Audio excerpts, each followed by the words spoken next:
What is up, my boo-boo patooties? I hope everybody is doing well. I am. It's late Wednesday night when I'm filming this. We're here for our midweek reading. So basically, during the middle of the week, we have our alchemy message where we go deeper into the process of our spiritual lessons. On Mondays, we do our anchor message where we draw archetypal cards that speak to the spiritual lessons we'll be working on through the week. And then Wednesday, we go in deeper into the process. So from the Wild Unknown Alchemy deck, we pulled Iron. We pulled the Uncreated. And we pulled the New Pearl. Ferrum Increatum Margarita Preciosa. Just probably needed to say the Latin terms, just felt right. And then underneath Iron, we've got Seven of Pentacles. Underneath the Uncreated, we've got Three of Pentacles. And underneath the New Pearl, we've got the Hierophant. So the message is, as always, just right in line with the energy of the week. So we have just come out of the 10 days of repentance, starting with Rosh Hashanah, where we planted the seeds right after the Virgo new moon of what we were walking away from, what we were releasing. It's funny too, because usually in new moons we're calling in, and we were planting the seed of our new soul to come. But part of the new moon was about shedding the old and letting the old self die away, letting the layers of the ego that we can let go of die away. And it's funny because Chris Corsini's new moon workshop, he actually mentioned too that he was like, this new moon, it's like usually we're manifesting on the new moon, but he was like, I feel like this new moon we're like really releasing things and letting them go. And so it's so funny how everyone's energy is aligned with this, this event going on, even if they don't realize it. And so the high holy holidays, Rosh Hashanah, Yom Kippur, these are not just for Jewish people. This is happening to all of mankind. And it's even more useful if you have like conscious awareness of it and you're tapping into it. So we planted the intention and the seed of, the new soul to come, spiritual new year, atonement. What are we forgiving? What are we being forgiven for? What are we being redeemed of? What are we letting go of? We're washing the slate clean, and it's all being forgiven and let go. But it also takes work on our behalf not to carry that baggage with us. It's like, okay, it's gone. It's not on our bill anymore, but can we let it go? Kind of thing. So letting the past go. Then we had a testing period of the days in between Rosh Hashanah and Yom Kippur, where each day corresponds to a different dimension of consciousness. And we were tested and blessed in that area on these corresponding days, leading up to, it was sort of like a countdown leading up to Yom Kippur, where we get the new soul. So during the days in between Rosh Hashanah and Yom Kippur, during those testing days, it's like each one of those days that corresponded with a different dimension. It's like that was the infrastructure being laid to carry the power of the new soul.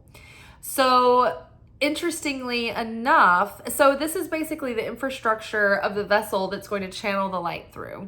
So think about it like building a new house and then having to lay the electrical work, the electrical wiring in the house in order to channel electricity through and have, working electricity in every room. It's kind of what we're doing. We're laying the groundwork and the infrastructure for the new soul to channel the light of the Creator, our higher self through, right? Our higher purpose, to be led, in the direction of your divinely guided path, So wouldn't that be amazing if everything was just so much more clear and certain? And so that's the idea, that's the goal, that's what we're hoping for. So interestingly enough, and it feels very encouraging, that iron came up. And iron as a substance is very strong, very sturdy, and very magnetic. Well, as we've been, doing the work of unblocking our past by letting it go, unblocking those unconscious beliefs in the subconscious.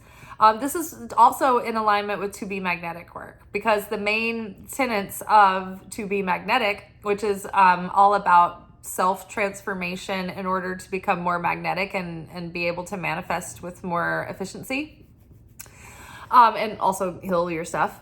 But so the tenets there are unblock, like get rid of all the unconscious programming, expand, meaning expand what you believe is possible for yourself, and then take action, take divinely inspired action. And then all of these things create magnetism, along with like passing tests and putting yourself out there and taking risks and calculated risks that have to do with your manifestation, but following your intuitive guidance, right? Even if it doesn't make sense. So all of these things actually increase your magnetism. Funny enough, what have we been doing on Rosh Hashanah? We've been getting rid of the old self, the old ego layers. We've been busting through that negativity, those limiting beliefs, that unconscious programming. We've been expanding our faith, our trust in the Creator, right? Our certainty that even though we may not understand the way that divine is working in our life right now, that we know that things are unfolding for a purpose. And that even if we're in a challenge, that if we hold on to that certainty that God has a plan, that things can fall into alignment, that all the light is within everything always. And all we have to do is activate that with that faith, that certainty, that trust, that surrender to the guidance of spirit. And then suddenly it's like this harmony can flow through, and the miracles can flow through, and the light can start working in the situation. But it's like it needs our permission and our invitation, because we have free will. So iron is magnetic. So we're calling in, we are becoming magnetic. Oh, right. So expanding our faith in what's possible, deepening our self-worth of what we deserve, and then taking action, taking divinely inspired action to move forward and embody this wisdom that we've been, growing and learning all this time. So iron is very hopeful to get this material, I feel, because in the book, it literally points out that iron, because of its sturdiness, because of its strength, it's used to build our highways and infrastructures, right? Highways and infrastructures. This is what we're laying our soul grid work with. So I feel like this is like saying, on Monday we had the stone come up, and the saying, the wise man builds his house upon the rock. That came to my consciousness, and I think this is a continuation. It's like you're using the wisdom that you've earned through experience and through your connection with source, and we are now embodying this in this infrastructure, in the new soul. We are able to, we've been able to elevate our consciousness and heal things and transcend our smaller self, right? And change our perspective and become stronger and deepen our trust and our faith and our courage and our self-worth. And so with the Seven of Pentacles here, it's like we've been waiting so long for signs of life, right? We've planted these seeds. We've been working on ourselves. We've been working towards our soul purpose and our goals and our dreams, right? For how long? And so, part of us is just sitting here going like, will my efforts ever show fruit? Like, will the seeds that I've planted ever bear fruit? It seems like it's taken so long. And it's like, after all this time, it's like, yes, like we have built the strength of iron, right? Over through our efforts and through our devotion and through our discipline to transformation and spiritual growth and self-mastery.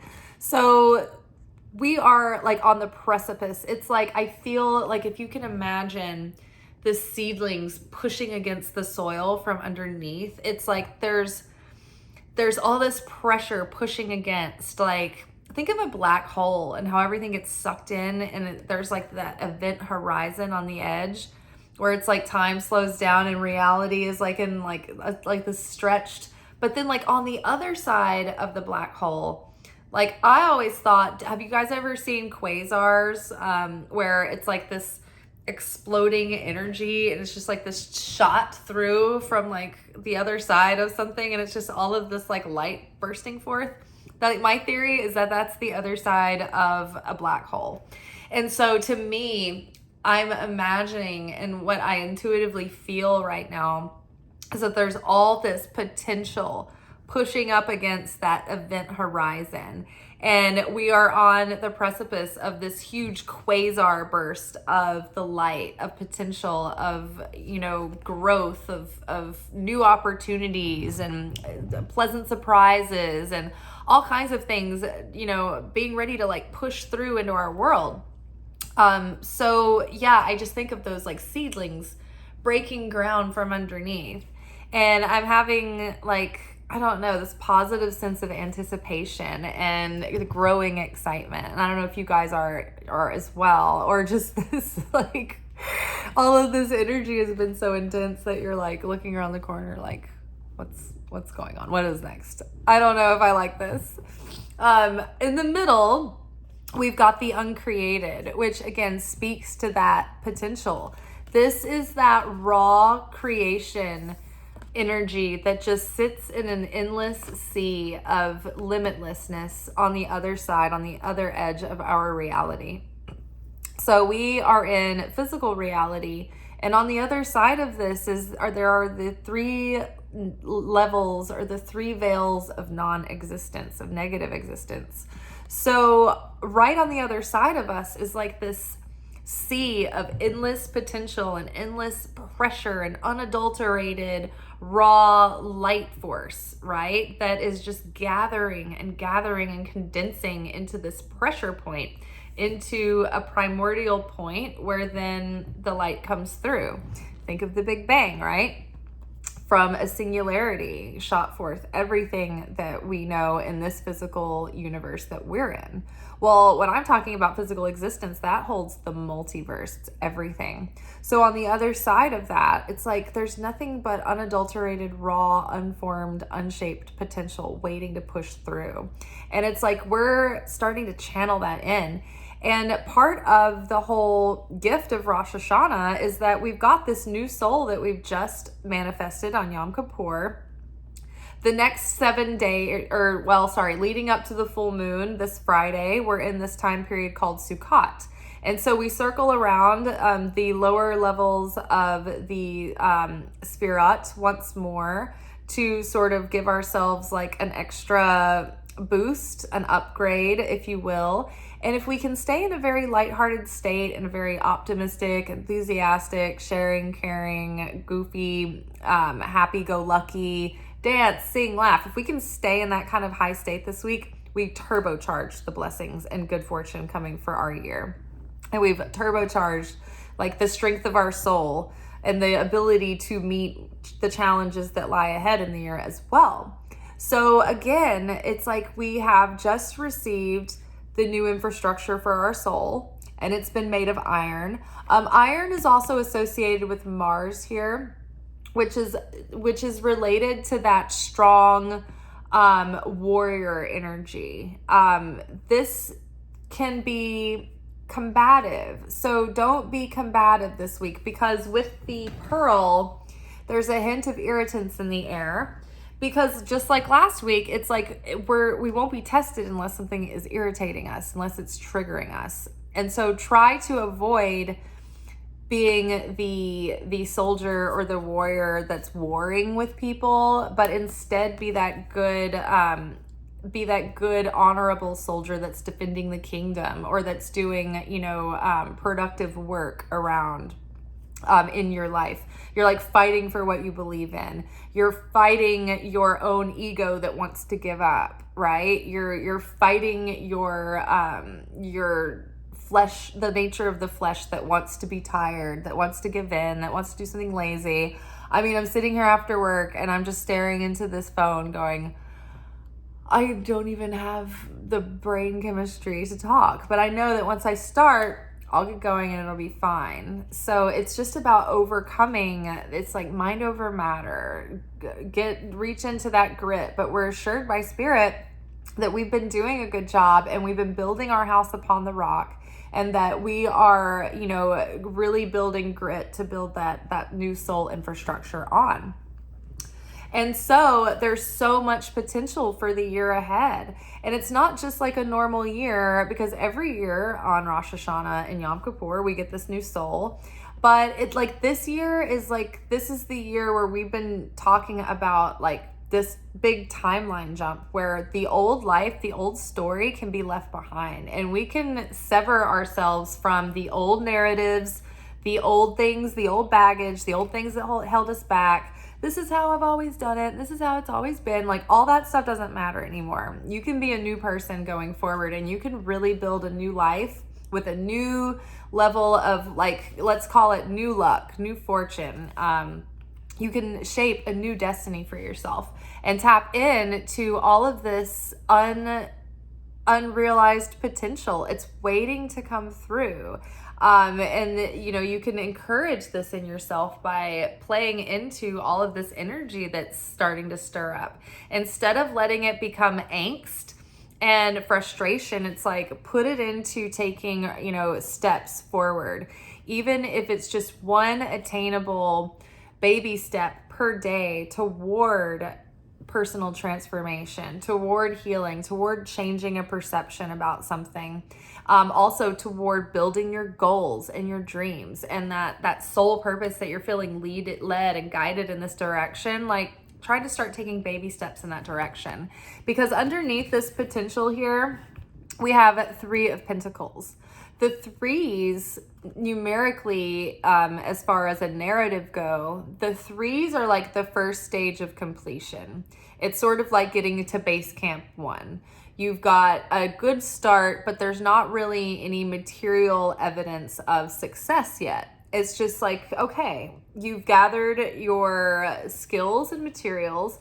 Like, literally in the 3 of Pentacles, it says like, you're starting to get good at what you're doing, and you're starting to become recognized as being good at what you're doing. And finally, you're able to start maybe enjoying like a financial benefit because of your skills.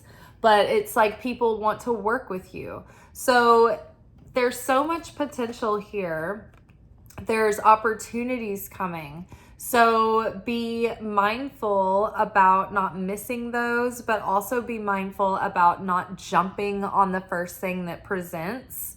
Really take your time and explore your options. That was part of our Tuesday's Manifestation Oracle reading. It was like, explore your options.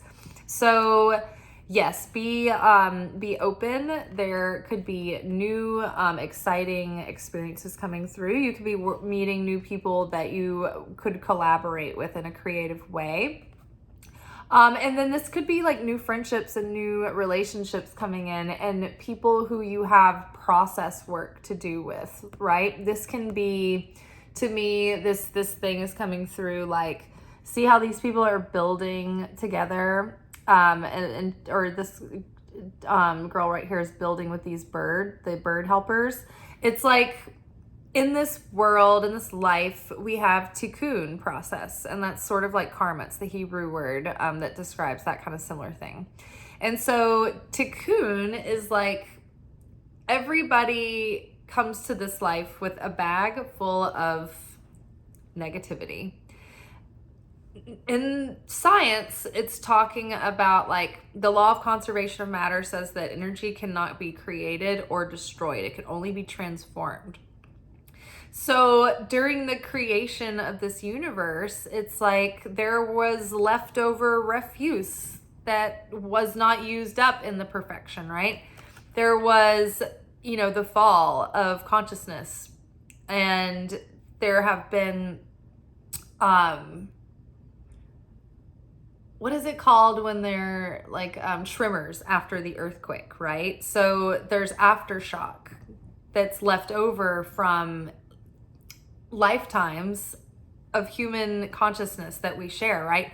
So we are all given in this life as souls a certain amount of negativity to transform. We have weaknesses, we have shortcomings, and then we're going to be interplaying with people that have the like weaknesses and shortcomings as well. And the purpose of this is for us to like balance these things out and transcend them and transform what would perpetuate in the universe as negativity, as destruction, as death, cycles of chaos and pain and suffering. Instead, we change that in ourselves by changing ourselves first, not looking to see how can we change the world? How can we change the world? First, start changing the self, because then you start showing up and interacting with people differently, and that's contagious too.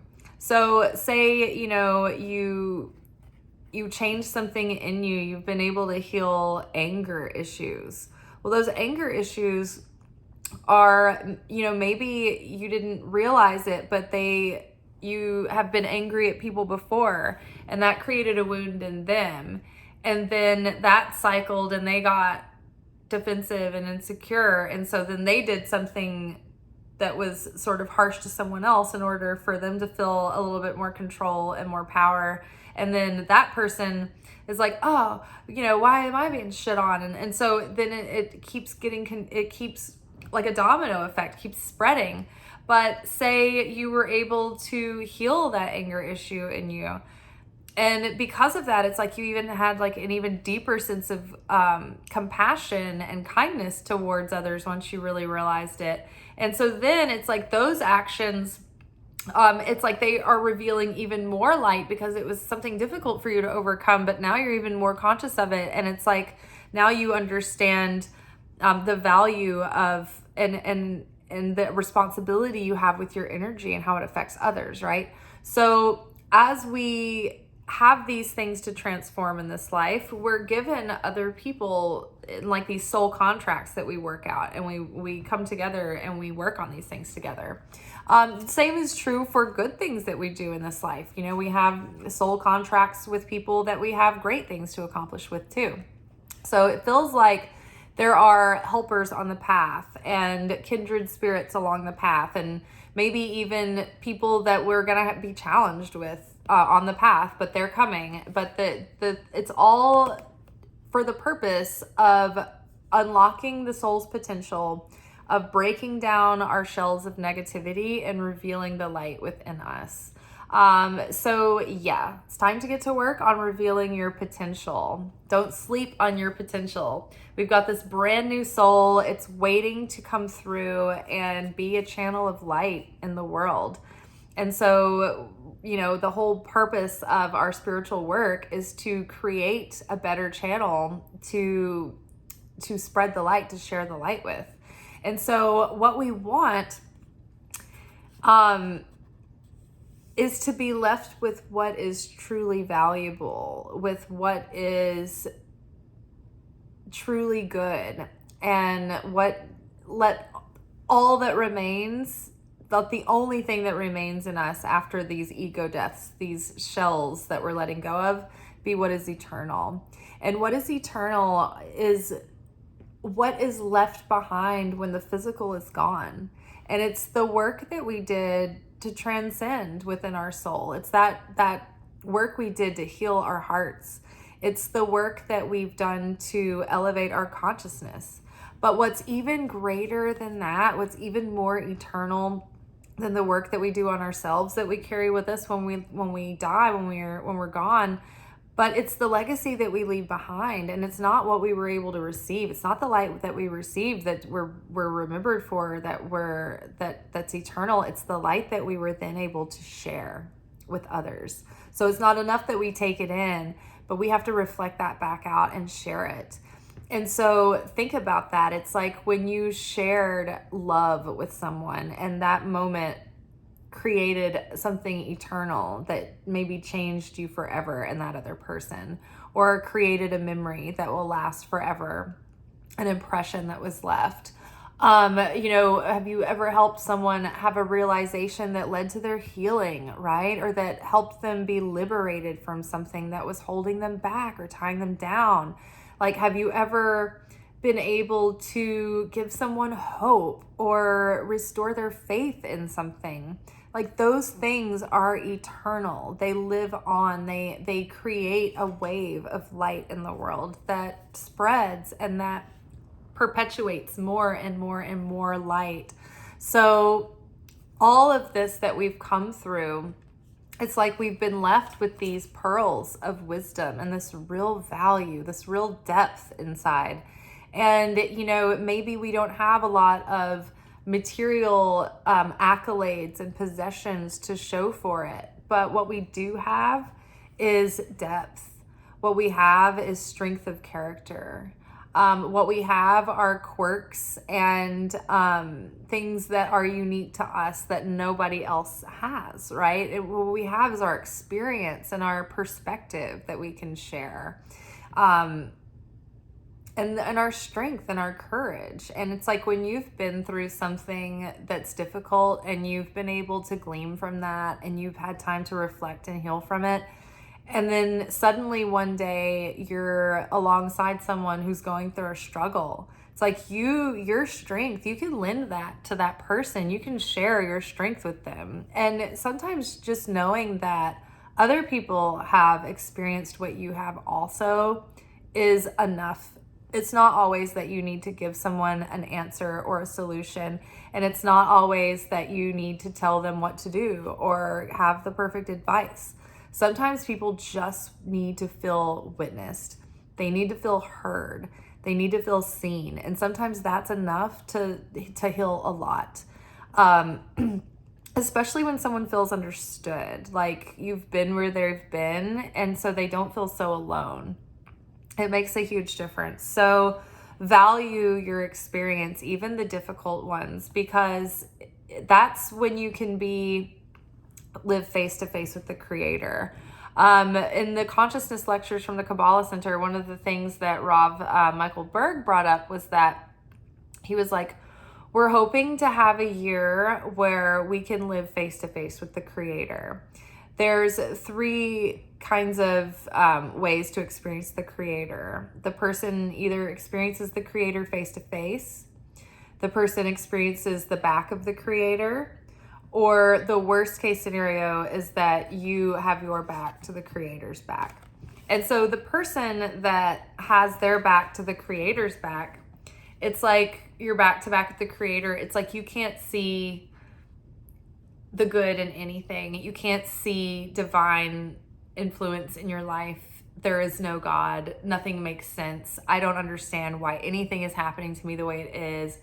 It's like you can't see the meaning of anything. You can't see outside of the chaos and the suffering. None of it makes any sense, and you can't see your way out of it.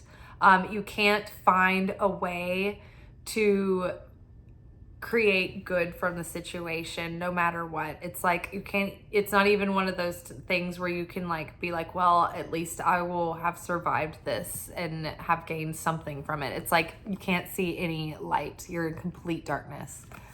The person who's facing the back of the Creator, they see the Creator in hindsight.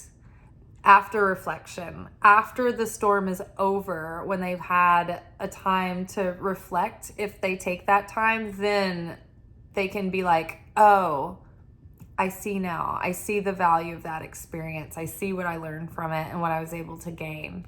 I see how God protected me in that situation. I see that person was not the right thing, or that job would have been terrible, or, oh, had we bought that house, we would have had foundation issues. But the person who is face to face with the Creator, they're in the midst of the storm, in the challenge, in the thick of it, and they know that the Creator is there. Even if it's unpleasant, even if it's hard to choose faith, they choose it.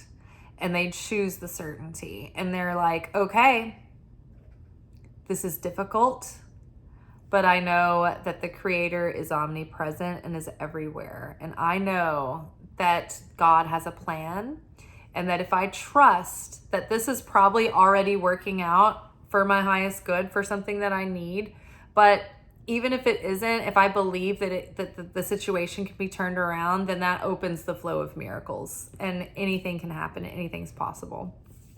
So holding on to that knowledge, that belief, that mindset, and that consciousness of trying to have the goal of living this year face to face with the Creator. Look for the Creator in everything. Even in the shittiest situations, look for the Creator. If there's a person coming at you and they're talking a bunch of shit and you don't deserve it and they're totally off base, be like, what? Where's the Creator in the situation? Is there a random message that's snuck in here somewhere that I need to hear? Or is this situation itself telling me something? Like, what do I need to see in this? It's building the house upon the rock. And the Hierophant. So again, this is being able to embody that wisdom, to be able to take the spiritual lessons and actually be transformed, and then not only be in a different state of consciousness, but be able to take different actions, be able to behave differently, be able to break patterns, right? And slow yourself down, and be in a sovereign state, and be able to proactively meet life with free will, and not just from an affect consciousness of reacting, of like this animalistic, instinctual, like defense mechanism mode, right? So the Hierophant are long-standing institutions. This is usually represented by the Pope, or, it talks about like big traditions and like big religious institutions, the family unit. Like, these are solid traditions. They're long-standing, they're long-term things. They're very official. So it's like, again, the soul, all of this consciousness that we're bringing in, it's going to be with us for the long term. It's building long-term value. It's leading us toward our long-term fulfillment, and maybe even towards relationships and opportunities and things that we're growing and building that will have sustaining quality, that will continue on. This is also not just about embodying the wisdom and living in the up level, but it's also about sharing, right? This is the mentor who shares with the student.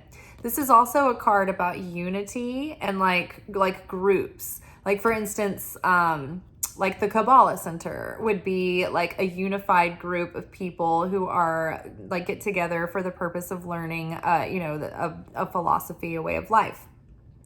To be magnetic would be, again, like a group that is of like mind, that have a goal, a common goal together. This could be a school. This could be government like agencies, and things. But then this sometimes has to do with like marriage, or like officializing something. If you were gonna like say make a business like officially a legal business or something, and you wanted to give it like a corporate form or whatever, that could be this card as well.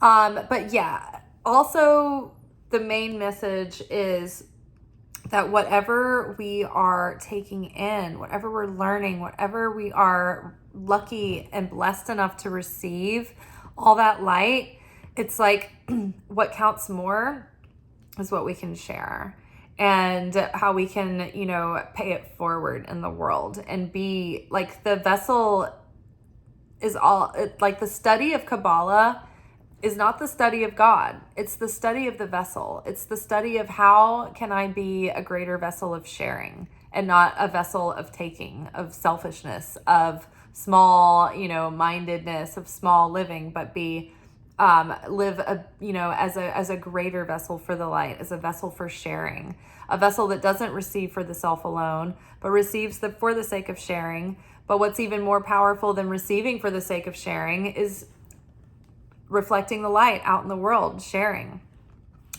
being there and contributing to life, to putting goodness out in the world and to building instead of destroying. All right, you guys. Well, I'm encouraged for us. The universe is like, you're made of grit and steel and iron. The infrastructures are being well laid. They're strong, they're sturdy, they're stable, they're long-standing. They're going to have endurance. And there's so much untapped potential to bring forth that wants to come into being. There's so much that hasn't been created that is waiting to be created. And there's so much wisdom gained that can be embodied and shared. And true pearls, true value has been built that you can be proud of. And yeah, I mean, it's not easy, definitely. The spiritual work and the spiritual path is demanding. It really is. It's not like when other people just get to be vapid and happy and they don't know the difference. And then you know what? They're not that happy. They're dissatisfied and they're complaining and they don't know why anything's happening and they're back to back with the creator. So on the surface, it seems like many times those people have it easier, but they don't. Nobody has it easier than anybody. Everybody's got their own shit. Everybody's got their own skeletons. Everybody's got their own fears and challenges, right? Their own tikkun. So never change places with anybody. I mean, and that's true. It's like instinctually, if you had the chance, you probably wouldn't. You'd probably stay with yourself. You value yourself. You love yourself. But you know that like they probably have a whole bunch of shit that you don't want to deal with, right? So be happy and be grateful for you and be happy and grateful for all of this strong, sturdy infrastructure coming in. And I think good things are coming. So we just need to keep being patient. Seeds are well planted. Early stages of building and success can start. So start taking steps, take divinely inspired action, and things are going to come together. Things are going to start unifying, and you might even realize that you're building community around you, right? Speaking of community, subscribe to this channel, join my community. Thanks for being here. I've got a lot of new subscribers. Welcome, welcome. Please like this video, comment, leave an emoji, share. Whatever you do adds to the activity that gets this video out into the algorithm. And then other people can find these messages too. So just by watching and clicking the like button, you're helping me. All right, y'all. Also, there's the blog that was written for this is in the description box below. And some people have asked me if there are ways to support the channel, and there is. There's Venmo and PayPal below if you would like. All right, ciao, y'all.